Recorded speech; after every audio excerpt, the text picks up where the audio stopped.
नमस्कार, मी रवींद्र गणपत जोशी, प्रभाग क्रमांक 13 ड मधून उमेदवारी लढवत आहे आणि भारतीय जनता पार्टीतर्फे माझी निशाणी आहे कमल आणि आमची 4 उमेदवार आम्ही आहोत आणि प्रभागातून आम्हाला उत्कृष्ट आता प्रतिसाद आहे। सर्वसामान्य जनतेला आम्ही एवढंच सांगू इच्छितो की भारतीय जनता पार्टीने केलेली केंद्राची कामं असतील, महाराष्ट्र शासनाचे असतील आणि पण महापालिकेतर्फे माननीय आमदार प्रशांतदादा ठाकूर यांच्या माध्यमातून जे काही आम्ही कामं केलेली आहेत ती सर्वसामान्य जनतेपर्यंत पोचवतो आणि आम्हीही जनतेला असे आश्वासित करतो की मी स्वतः रविशंकर जोशी चॅरिटेबल ट्रस्टचा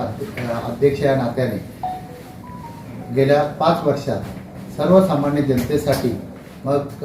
मोफत ॲम्ब्युलन्सची सेवा असेल ती किंवा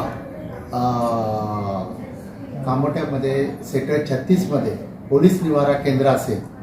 दरवर्षी माझ्या चॅरिटेबल ट्रस्टच्या माध्यमातून आरोग्य शिबिर असेल, कुठलेही मग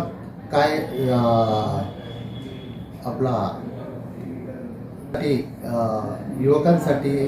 क्रिकेटचे सामने वगैरे असे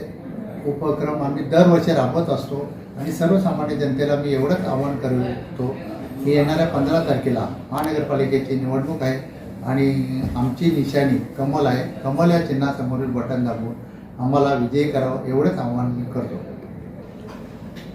प्रभागातील प्रचार आता अंतिम टप्प्यात आलेला आहे। आम्ही 4ही उमेदवार घरोघरी जाऊन प्रचार करतो आणि माननीय आमदार प्रशांत ठाकूर असतील,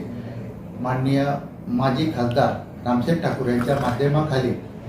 जी काही कामं झालेली आहेत ती आम्ही सर्वसामान्य जनतेपर्यंत पोहोचवतो आणि जनतेचा उत्स्फूर्त असा आम्हाला पाठिंबा आहे आणि त्या पाठिंब्याच्या जीवावर आमचे 4ही उमेदवार हे 100% निवडून येतील एवढी मी खात्री देतो।